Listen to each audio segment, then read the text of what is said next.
Hi, everyone. Welcome to NJGAAE Presents. I'm Jocelyn Jeffries. I'm super excited to have you here today. We started a little bit late, but that is not going to stop our progress. Today, we are with Claire Taylor, and I'll pass it over to Claire to kind of introduce herself. Hi, my name is Claire Taylor. I am a vocal performance major and composition minor at the Hart School in Hartford, Connecticut. And I'm super excited that Jocelyn has invited me on this beautiful day. And so what I'm going to talk about today on this interview is more about my career path, how I got started in it, what made me choose music as a career, and also show you guys a bit of what I do, how I sing, how I make music. I love being a composer. I'm super thrilled to be part of the composition program under Jill DeLion. She's a great professor and teaching me so much about the different forms and techniques of learning how to write and how to be in this music industry. Awesome. So, before we get on to learning more about your path and seeing some of your awesome performances you have set up, that we're going to discuss after we watch them, we have a couple of questions. So I will move on to those right away. So you've already introduced yourself and your job. So what award did you receive and when? Okay, I received the Governor's Award in Opera in 2018.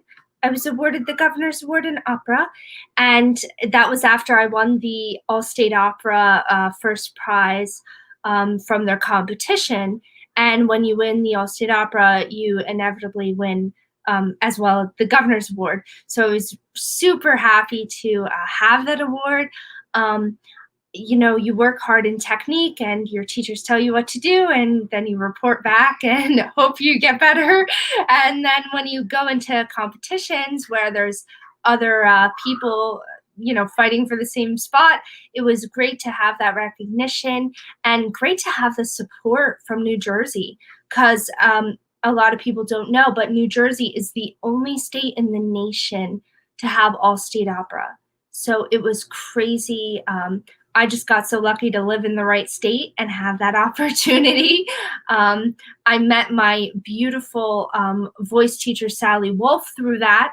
And she taught me so much. It's called the bel canto technique, which in classical music in Italian means good singing, literally. So you learn that technique, and I auditioned for colleges and picked Hart, and I'm super excited for the future of everything. That's awesome, and I'm really happy that you're on the path you want, because I remember the last time you were on for the Past and Present Performance series, you were like, this is where I want to go, and then it went through and it was awesome. Yeah, exactly. You know, when you're a vocal performance major, you choose the college based on who you really want to study with. And so I did a lot of, you know, I did the pre-screening whole gamble, which is a huge part of the application process of everything. And then you choose your professor and hope they choose you back. And so I really wanted to pick a professor that I really believed in and that could teach me to my fullest potential and tell me my strengths and my weaknesses and be transparent, because as a musician, you really want to put your best foot forward in every situation. So I wanted to make sure I had a teacher that really told me how it is. Like, Claire, you need to work on this. Claire, you need to work on that. I'm like, please be honest. And I have Sandra Kelly, who's a professor at the Hart School of Music, and she's just been wonderful. She's taught me so much about my technique, and it's great. That's awesome. So since you've already answered a couple of these questions, I'm going to skip past some of them and ask, so share something that inspires you during this time, and this can lead into the nonprofit you were telling me about too, if you'd like. Yes. Okay, so what inspires me during this time is all the community I'm, surrounded by at Ocean Township, New Jersey. I have a great Mayor Siciliano in Ocean Township, who is really a supporter of the arts. So I come from a very artistic community, and they support each other. They actually did a drive-in. It was like Dead on Live, and they did some Grateful Dead tunes for all the Deadheads, like my father, actually. And it was great. There was a great turnout. I think everyone during COVID times wants to find ways to like band together and be together, whether that be music or film or anything. I'm sure the Netflix ratings have been through the roof.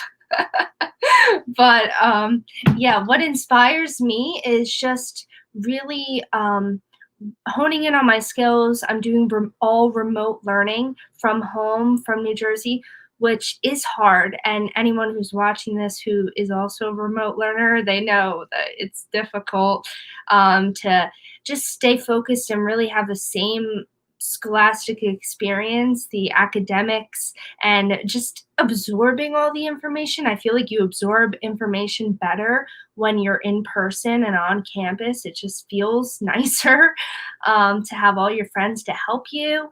I have a great group of friends in New Jersey, so they inspire me every day. They don't do music, but some do, and it's great to have a good core group of friends, a supportive family during this time in COVID, and just to wear your mask and stay safe, and also listening to new music. I just did an animation collaboration with someone in the art school, so the Hartford Art School. So they're a visual art, and it was great. It was about this little robot that actually gets thrown out, but because he's malfunctioning, and then all of a sudden this little boy comes to bring your son to work day at the factory, and he sees this like robot all jumbled up in the trash and says, "Dad, could I take this home or anything?" And he takes it home and rebuilds it and uses his imagination. And I did all of the composition for that, and I did all the storyboarding, so I was really a part of it. And it was just amazing. It was so fun. Will we be able to, like, will me and the audience be able to see that at any point? Yeah, definitely. I have a Facebook page, Claire Taylor. I also have an Instagram, which is at Claire Anna Taylor. You can look me up, follow me, and follow everything I'm doing. I always post my latest projects and my latest work. So yeah, definitely follow me. And actually, so my nonprofit, more about that. It's a coming nonprofit, not yet. It's a fundraiser as of now. It's called Wear the Suit. And it really started when I thought, okay, so Santa wears a suit, right? So when you're thinking of like who else could wear a suit and give gifts, it could also be, your parents or your aunts or uncles that give you gifts. But during the holidays, some impoverished families don't have the means to give the dollhouse that Sally may want or Mary may want, that she's been dreaming about all day. So to make those dreams come true for those like little kids, and I just have such a soft spot in my heart for like younger kids who don't have the financial means to, even see a show or see this or do this. So to help them during this time, especially with the holidays, during a COVID pandemic, I can't even imagine it. So Wear the Suit. It's a fundraiser. I have it all over my Instagram, all over my Facebook. You click the link, and then you can see all the cute little shirts and merchandise that like I designed. And so our slogan is like, not only Santa wears a suit, and it's really cute. So how it's working, COVID made it a little different, but I'm going to work with Lunch Break in Red Bank and donate some funds from my fundraiser that will go toward gift cards that will actually like be given to each kid, so they can go online and buy what they'd like or whatever, so that they could have some holiday magic and cheer. So if you happen to have a little extra, and even a perfect gift is just to give one of the wear the suit shirts to your friend or cousin and say, here's this shirt, but it also means this. Like, it's like a gift with a meaning. So I think, you just have to keep on giving and keep on being grateful for what we have, especially during these times. Absolutely, I agree. I'm really excited. You sent me the link to that a while ago, and I'm definitely going to check it out for the holiday season. Yay. So, what is something from your career so far that you are proud of? Something from my career that I'm proud of would have to be, I did this beautiful collaboration with Kaylin Cardello and Wes Whitelock. I sang I Can Do Better Than That from the last 5 years. And I also sang Valerie, which is a rendition that Amy Winehouse does. And she's one of my hugest inspirations. And so we performed, and my friend Jeff actually did all the video and edited it and made it beautiful. And I could share that with you now. Yeah, that's awesome. So that's going to be our first video. We have another one after, but I'm super excited to see this one because I saw a little glimpse of it, and it's really beautiful. Thank you. So I'm going to add it to stream, and you can just put your video in the front there.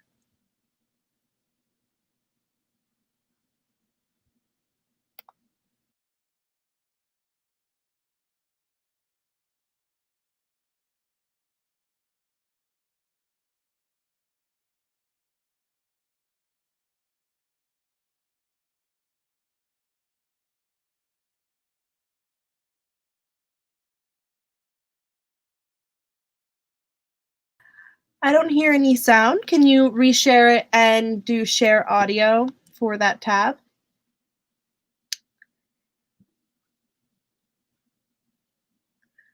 So while we are doing that, would you like to discuss some other things going on with you? Oh, there we go. It's perfect.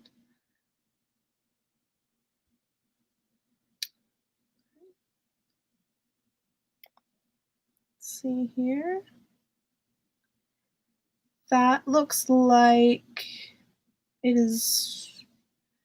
Did you share specific? My best friend had a little situation at the end of our senior. Oh yeah. So how about you share your entire screen again, and then we can just listen through your mic. So keep your mic on, and then share your entire screen again.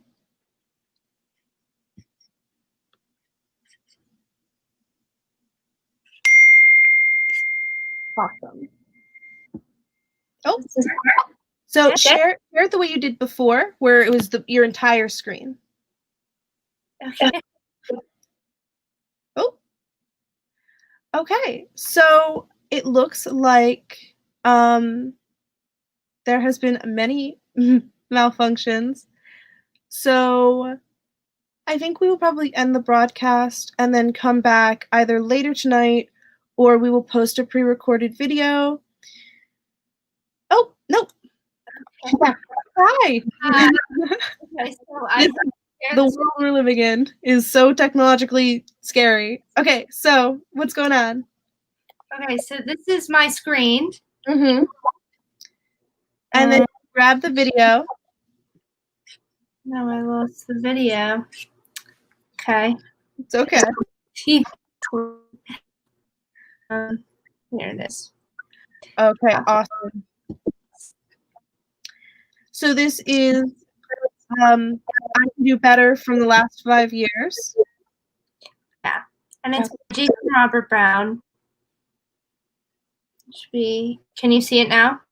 Yes, perfect. Can you hear it?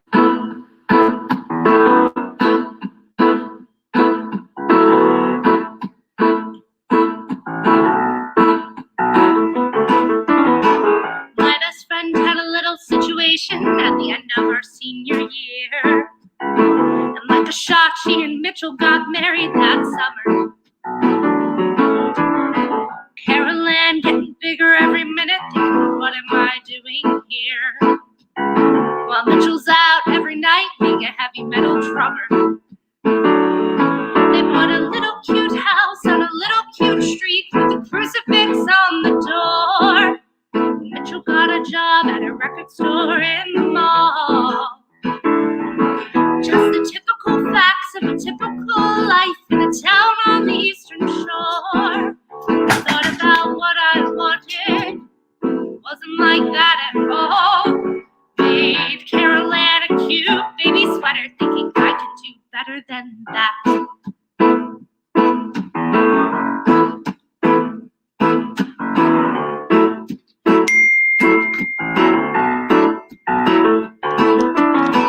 In a year or so I moved to the city, thinking what have I got to lose? Got a room, got a cat, I got 20 pounds thinner. Met a guy in a class I was taking with some very well-placed tattoos. He wouldn't leave me alone unless I went with him to dinner. And I guess he was cute, and I guess he was sweet, and I guess he was good in bed. I gave up my life for the better part of a year. So I'm starting to think that this maybe might work, and the second it entered my head, he needed to take some time off, focus on his career. He blew me off with a heartfelt letter. I thought I could do better than that. You don't have to get a haircut. You don't have to change your shoes. You don't have to like Duran, just love me. You don't have to put the seat down. You don't have to watch the news. You don't have to learn to tango. You don't have to eat prosciutto. You don't have to change a thing. Just stay with me. I want you and nothing but you. Miles and piles of you. Finally, I'll have something worthwhile to think of each morning. You and nothing but you. No substitution will do. Nothing but fresh, undiluted, pure, top of the line. And totally mine.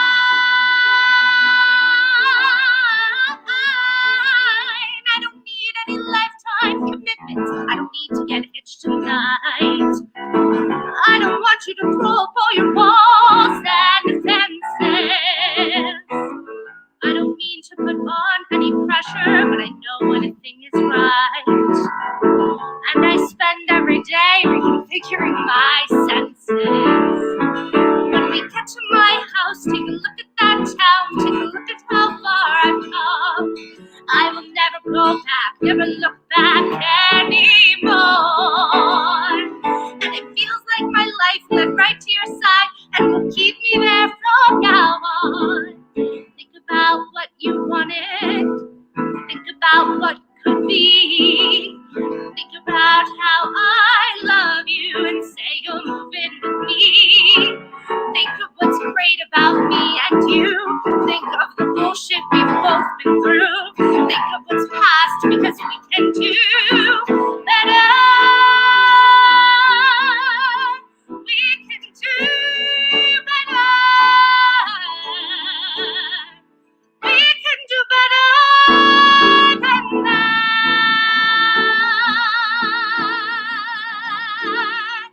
We can do better than that.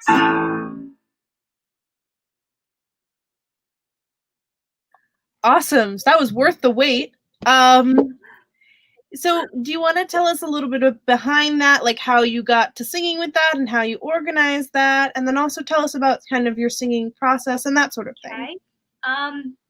Well, Caitlin Cardello, I actually met at the Governor's Awards because he accompanied me in O mio bambino caro, a Puccini aria, and he accompanied me in that. and it was wonderful. And we were just became good friends, and I got his number after during the reception, and it was great.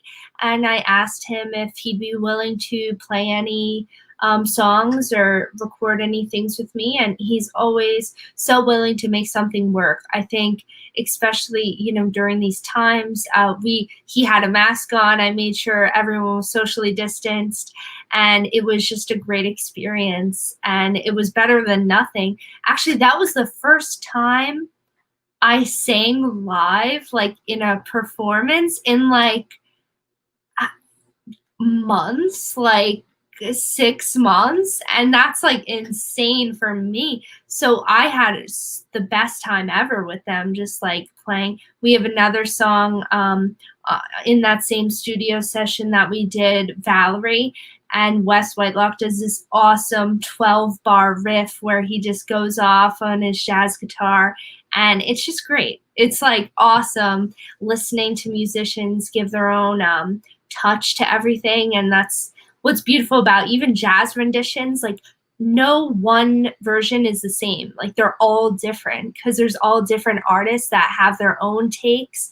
And it's even the same with opera. Like, as strict as opera may seem, there's people in the classical world that are known for their beautiful coloratura and their beautiful you know, spinto and all these different types of what a voice can do. They have their own little niches. And once you find that niche as a singer, you just got to keep going and keep learning.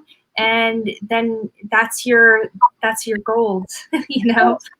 So for those who don't really know much about opera, because I don't really know much about opera, can you please define those two terms, like what that basically means in layman's terms, and then also what type are you?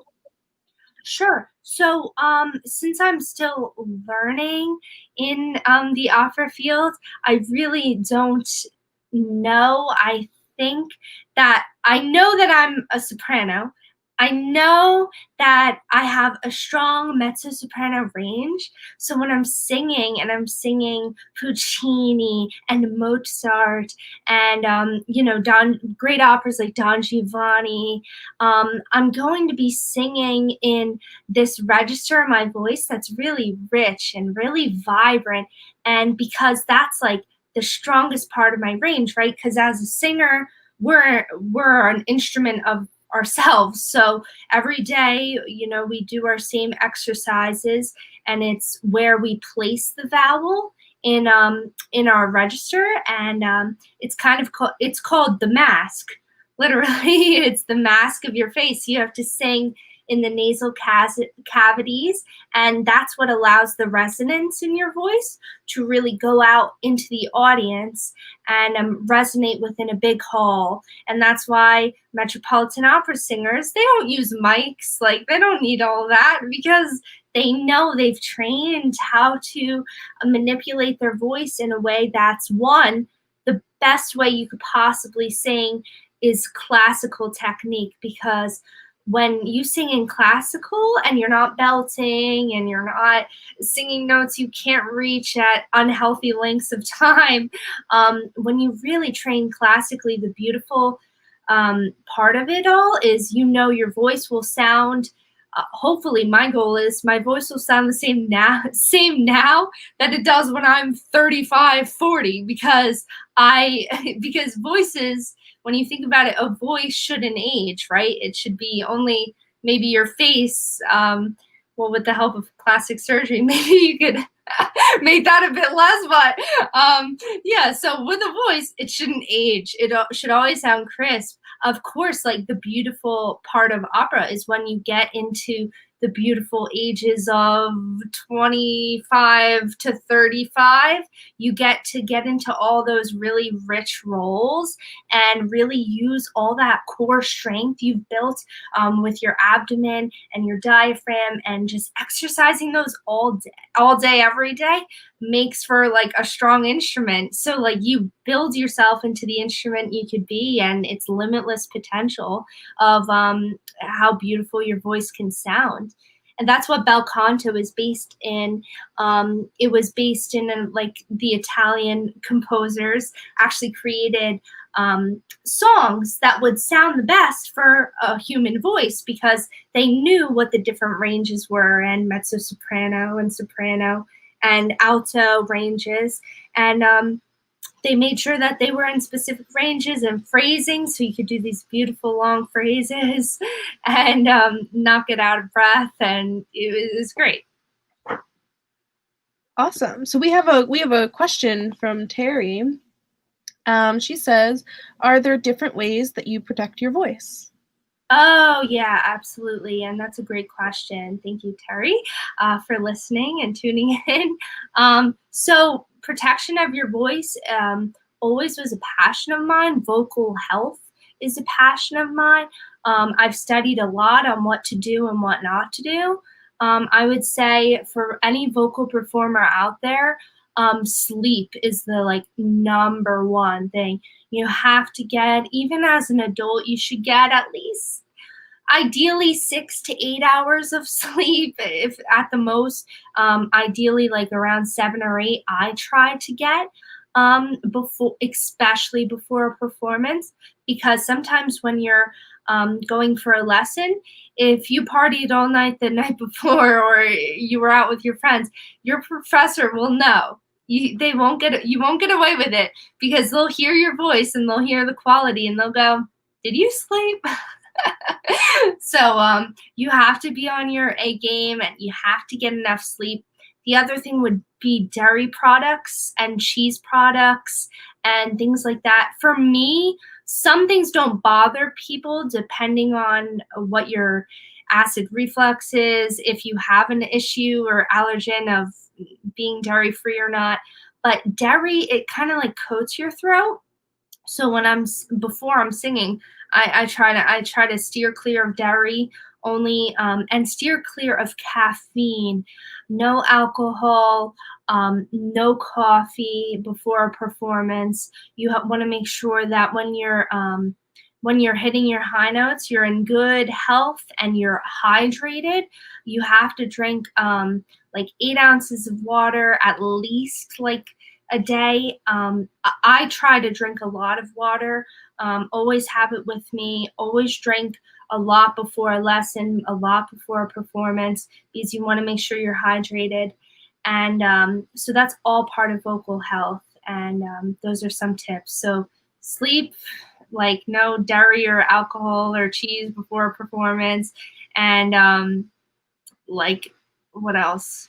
The vocal health, yeah, just making sure like you also strep throat and all of those. Like I really struggled in college. I actually got the mono virus, and it was awful because I couldn't sing, and so I really hydrated. And so when you're a singer, like getting mono is a lot worse than if you're like a business major, because you can't sing in any of your classes and then you're like, what do I do?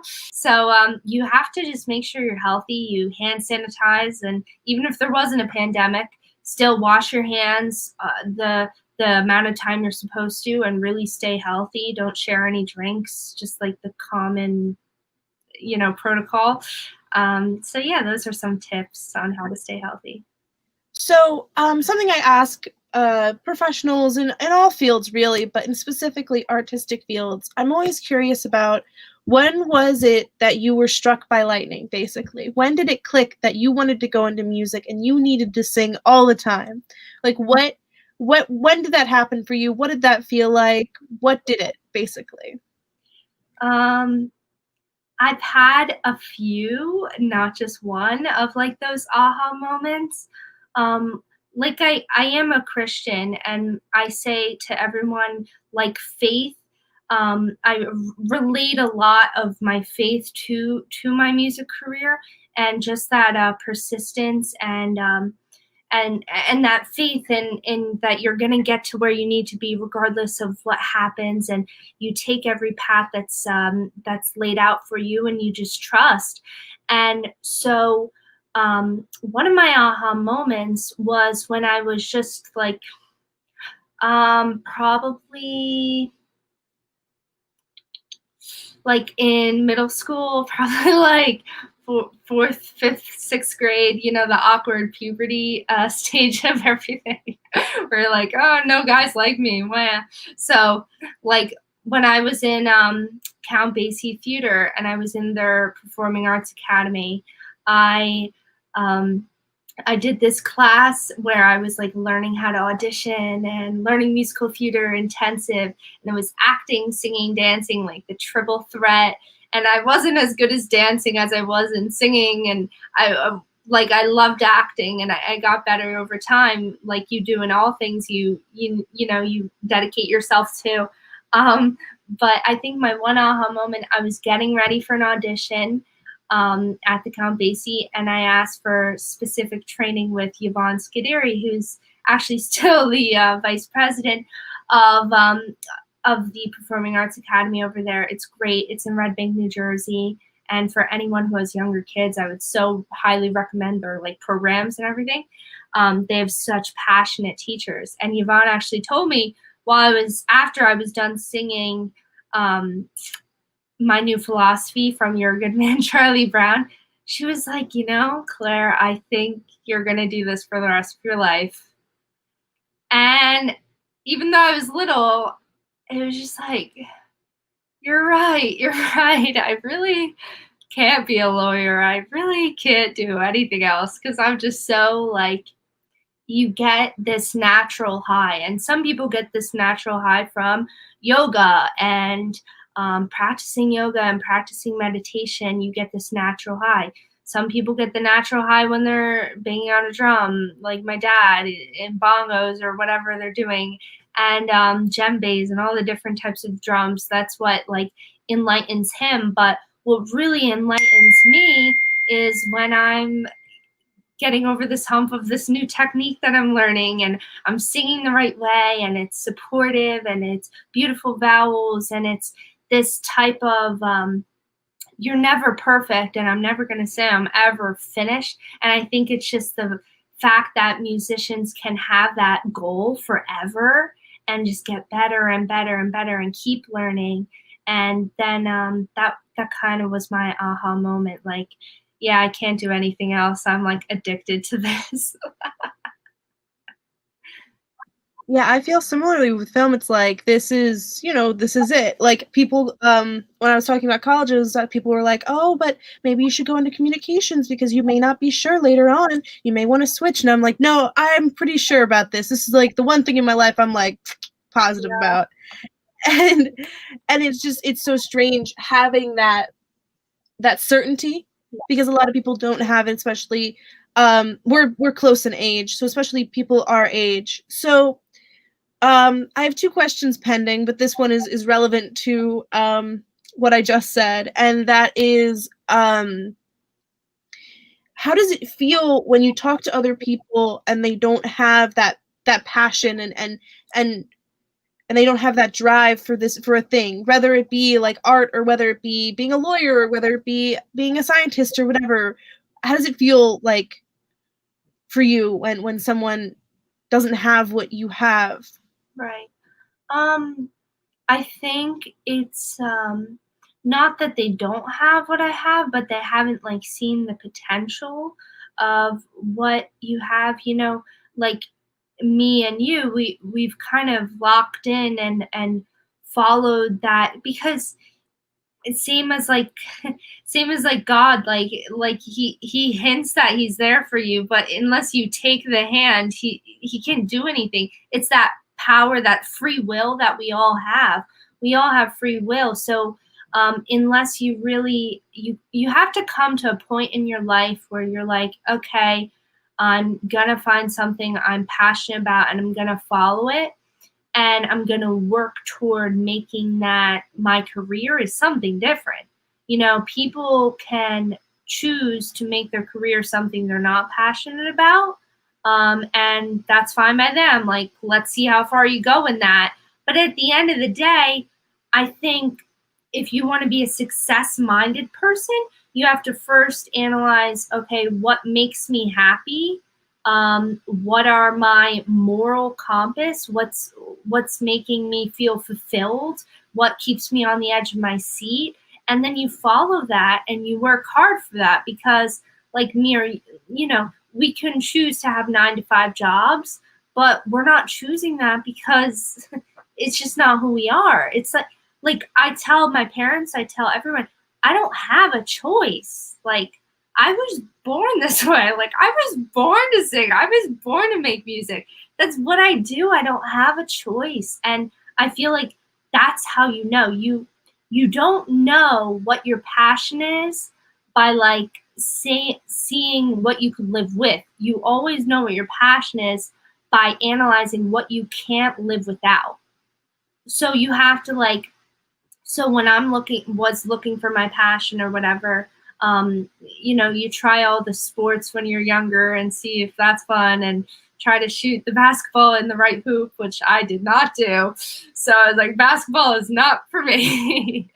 And so then you audition and you get declined and declined and declined, which some people can't take. They want the easy way out. Like, they're like, all right, I didn't get in. I had to audition to Algonquin Theater in Manasquan, I think like 4 or 5 times before I got accepted. And now, like, I did multiple shows there, and that was just community theater when I was really little. But when you're little, sometimes it's hard to like keep that faith, like, oh, I have what it takes, or I'll get it this time. You just have to keep doing it. And it's nothing personal. I think it just things come to you when they come to you at the right moment. It was meant to be that way. And that's what I believe, you know? So for anyone that's struggling, like finding their passion, I would just try to say, like, keep going, keep the faith, and really think, like, what can I not live without? Because, like, if I go, I don't know about you with, like, film, but, like, if I go without, like, listening to music for a week, I might go crazy. Yeah. 1 week ago, it was about a week ago, I don't know. It was recently. I was really busy with school, and I just like didn't do any film stuff, didn't write any scripts, didn't edit anything. And then I like had the opportunity to edit something for like school or for my dad or whatever.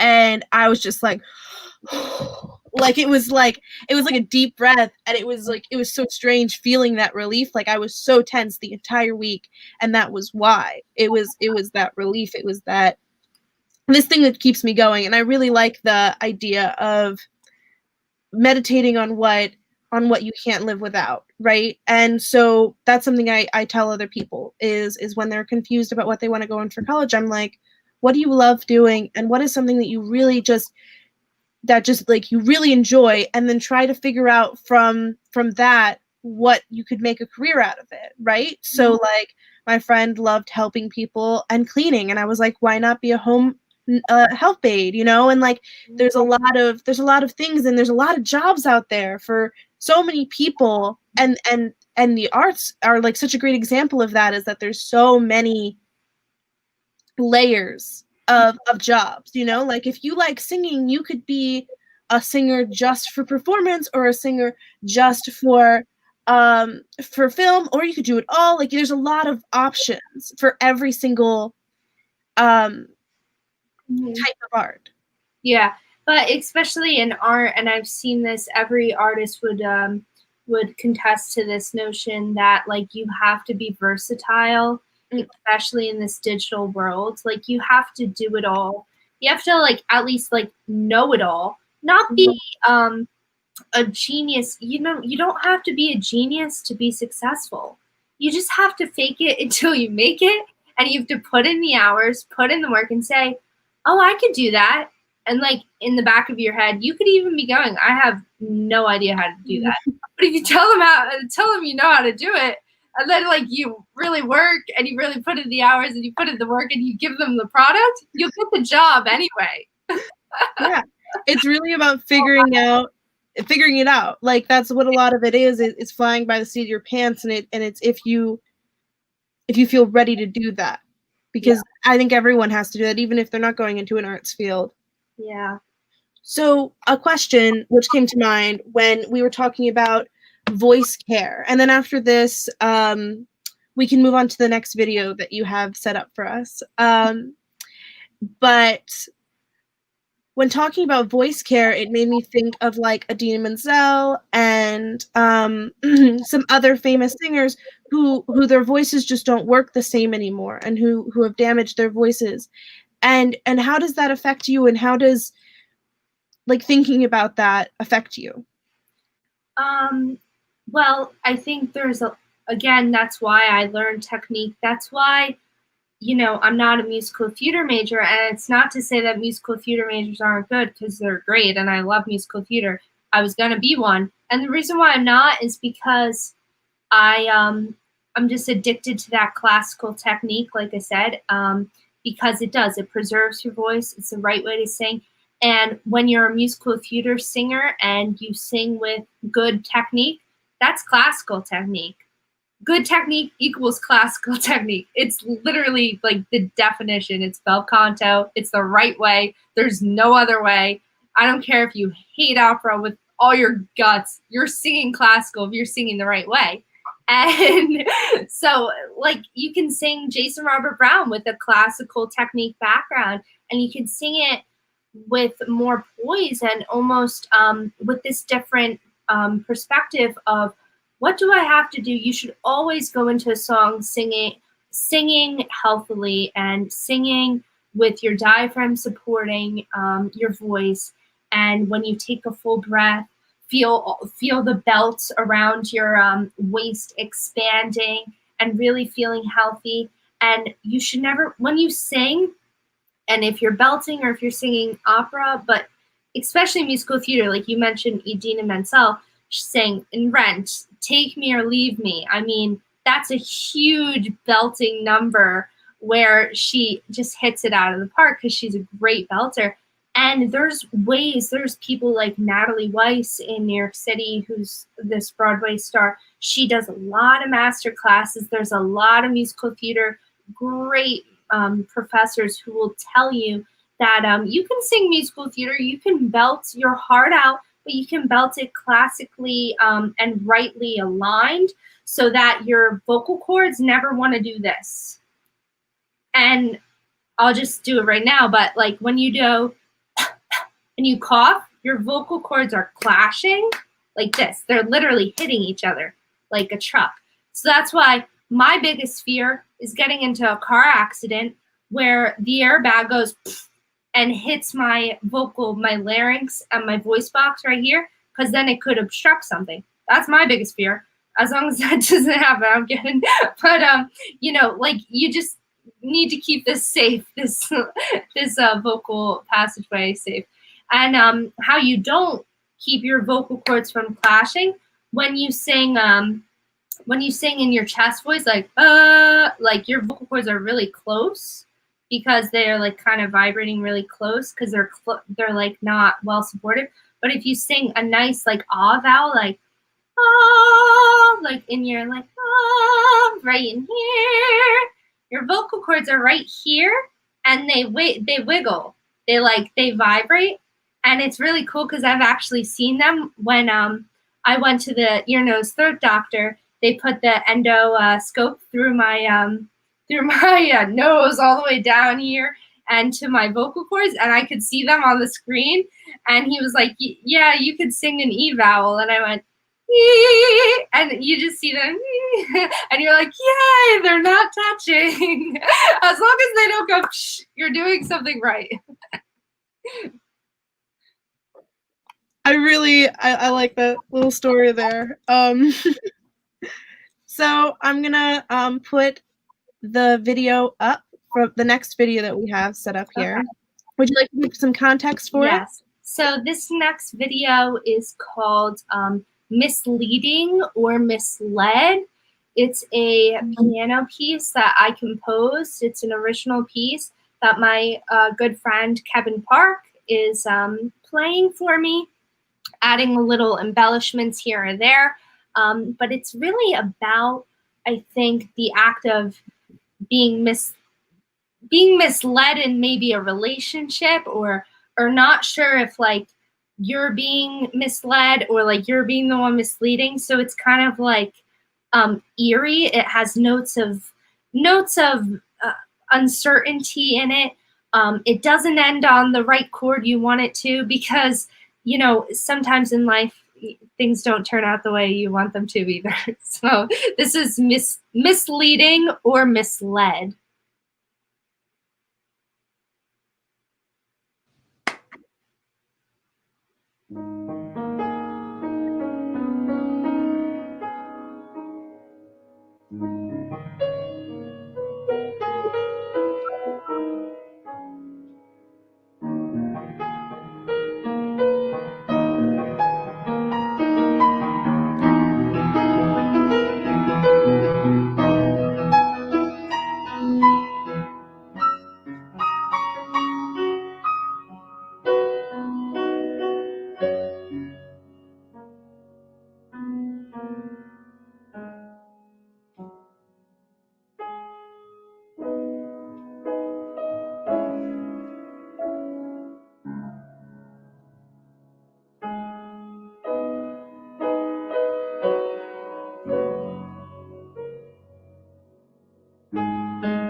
Wow.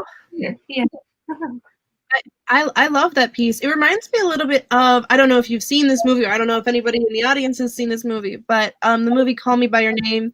It is not child friendly, but it is adult friendly because it's a very well done movie, and it reminds me a little bit of the like the music in that, where like the in between music. I don't know how to describe it. Oh, wow. Well, Yeah. that's cool. Actually, the Call Me by Your Name, the composer of that, Sufjan Stevens, he's Yeah. like one of my influences. So that's funny you would say that. That's cool. Yeah, I love the music from that movie. I do too. Oh my gosh. So, oops, that's my music falling. The Mystery of Love. That oh, so good. History of Love and Visions of Gideon are on my regular playlist, and then I have I don't know what the song is. I will go get it while you kind of give us an understanding of the inspirations behind this piece, but that is on my my instrumental playlist. Oh yeah. Yeah. So I will go grab that while you kind of give us an understanding of this piece and the inspiration behind it, because I can tell that there's a lot of emotion behind it. Okay. Yeah, this piece was my first piece that actually I think it took me like 9 hours to write. So that was a bit of a hike, but I did it in like one sitting, and I like wouldn't stop because I'm like, it needs to end. And like, it needs to end.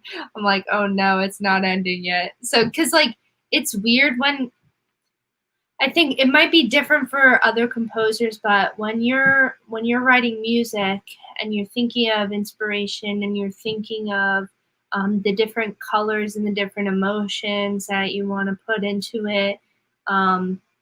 It's never like, what note do I start with? It's always like, what emotion do I start with? Like, what intention do I want this line to portray? Especially the melodic line of like dun dun dun dun dun dun dun dun dun dun.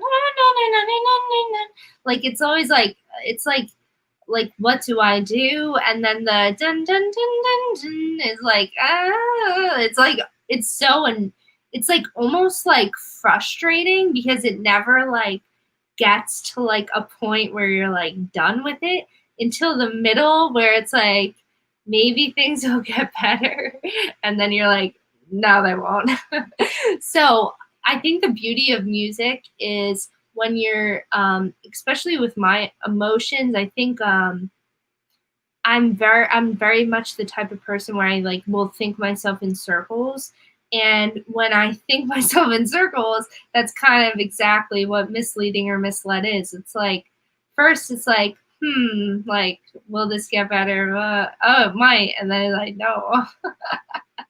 So, and I think the greatest thing about music is it doesn't have to end in a happy ending. It could always end like unknown. And like same in film, like, you know, when people like watch a movie and they're like, that was such a like annoying ending because it didn't end the way I wanted it to, because Sandra Bullock and him didn't get back together, and now I can never like have a happy life. Like, it's kind of like that in music. It's like, yeah, no, like, you're not getting it. You're not getting the one chord. You're not getting a plagal cadence. Like a plagal cadence is where in choral music, or like it goes from a 4 chord to a 1 chord. So I could actually like do it on the piano right now. I'll teach you something.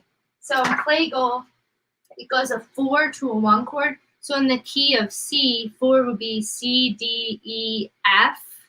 So we'll go, amen.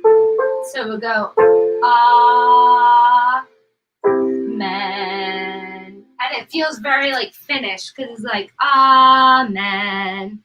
But me, I'm like very dissonant person, so I'm like, man, like, that's like 5 to a 6, which is, again, I'll show you, is a deceptive.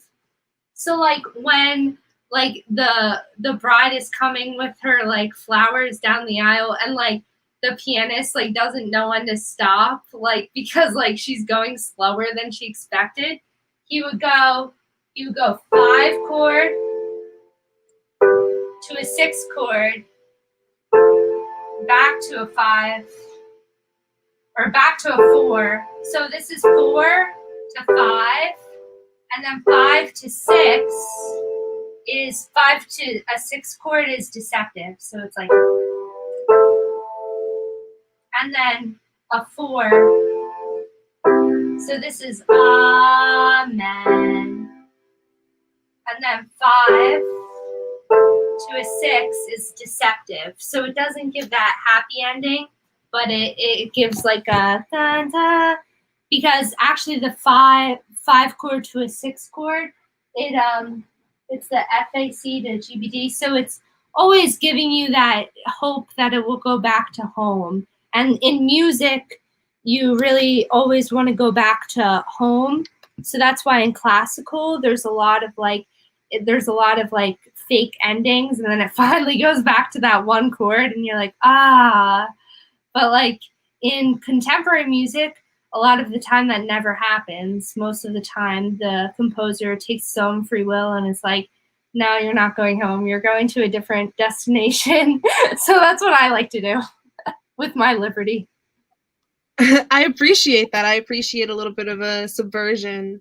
So, by the way, the composers that did the songs, which I was thinking of, are Alessio Bax and Andre Laplante. I can't remember exactly the chord that like reminded me of it, but it's probably the same.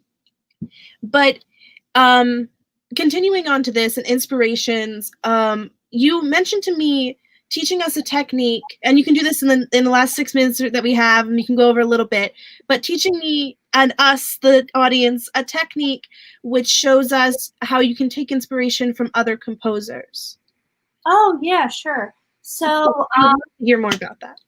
yeah, absolutely. So as like I love like I'm a huge fan of like collecting like quotes from like other composers because I just think they know a lot more than I do about things. So I'm like, all right, let me listen to them. And I think the one thing I'm trying to figure out find this quote that I was saying, but there's this one quote that says like the best composers do not like write their own stuff. They steal it. So like don't be afraid to steal it and don't plagiarize. But what you do technically is you take all this inspiration and one composer, I was talking to him and he said that like really good advice, which is like when you want to listen to that pop song that everyone else hates but you like, you still should listen to it because music, it all feeds our souls in different ways. And we all like subconsciously like certain keys of music that we don't even might not know about. Like I like the key of like B flat or whatever, but like people might not know that, but they'll hear a certain song and it'll trigger them a certain way in their brain, and the endorphins will fly all over the place because they're like, oh wow, we love this like C7 chord, and they're like, yeah. And then so you just listen to whatever you want, and that's great advice. But as far as stealing from different composers, there's a thing in composition, it's called music scaffolding, and you can actually take someone's chord progression, or you can take someone's lyrics and just look at the like rhyme scheme of it all. You could count the syllables of each line. You can see where the chords are leading to and why he chose to do that, which is a bit of like analyzation, which is what it is. But then you can get inspiration out of it and being like, oh, that's why he did that. And I really like that. So I'm going to steal that, but like in a different key, and then add this note to it. And then once you add your own flavor, it's yours. It's not Bach's or Beethoven's anymore. It's yours. So like you can always, and that's what people do. They've been doing it for centuries, especially back in like the Romantic period, where like these composers like had to write like a plethora of like compositions in like 2 weeks for like this church job they had, because like back then musicians like they needed money any way they could get it, so they'd take these jobs for like these big like leaders and princes and princesses that love music, and they just write these beautiful like concertos, and they just write them based on what they liked or what they've heard in their heads, and they've copied it and embellished it, and they make it their own. That's awesome. That's a really interesting thing, which you mentioned to me when we were having our pre-meeting, and I thought it was really, really interesting. So with that, I think that closes down our stream. This was super, super fun. It started off with a little bit of a kitsch, but then it really got into the flow of everything. So is there any place, I know you mentioned before, where we can reach you and see your social medias.